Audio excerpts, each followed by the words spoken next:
कोई उसे भारत का पहला स्वतंत्रता सेनानी कहता है, कोई उसे कट्टर शासक और क्रूर तानाशाह। सवाल सिर्फ इतना है, टीपू सुल्तान हीरो था या विलेन? सच्चाई जानने के लिए हमें इतिहास के उन पन्नों में जाना होगा जिन्हें या तो तोड़मरोड़ कर दिखाया गया या जानबूझकर छुपा दिया गया।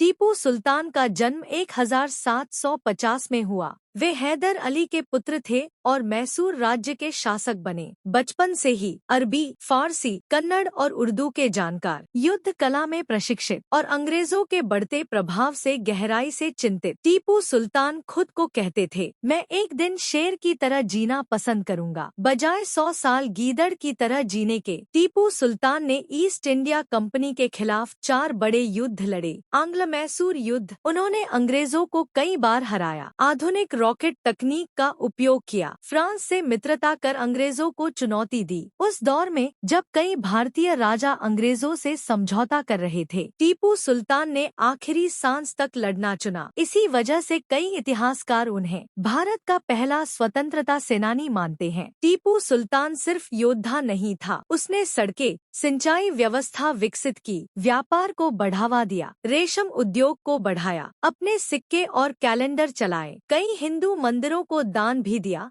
जैसे श्रीरंगपट्टनम मंदिर, मेलकोट मंदिर। यह पक्ष उसे एक आधुनिक और प्रगतिशील शासक के रूप में दिखाता है। अब आते हैं सबसे विवादित हिस्से पर। टीपू सुल्तान पर आरोप लगाए जाते हैं कि उसने कूर्ग, मलाबार और मंगलौर में जबरन धर्म परिवर्तन कराए, कुछ मंदिरों को नष्ट किया, विद्रोह करने वालों पर कठोर दंड दिए। लेकिन इतिहासकारों में मतभेद है। कुछ कहते हैं ये युद्धकालीन घटनाएं थी, कुछ कहते हैं कि अंग्रेज इतिहासकारों ने उसकी छवि जानबूझकर बिगाड़ी। सच यह है कि उस दौर के लगभग हर शासक ने विद्रोह को कुचलने के लिए कठोर कदम उठाए। टीपू सुल्तान आज सिर्फ एक ऐतिहासिक व्यक्ति नहीं, बल्कि राजनीतिक बहस बन चुका है। कोई उसे धर्म के आधार पर आंकता है, कोई राष्ट्रवाद के आधार पर, लेकिन इतिहास भावनाओं से नहीं, तथ्यों से लिखा जाता है। टीपू सुल्तान को न पूरी तरह देवता बनाया जा सकता है, न पूरी तरह राक्षस। टीपू सुल्तान एक इंसान था जिसमें वीरता भी थी, कठोरता भी, दूरदर्शिता भी और गलतियां भी।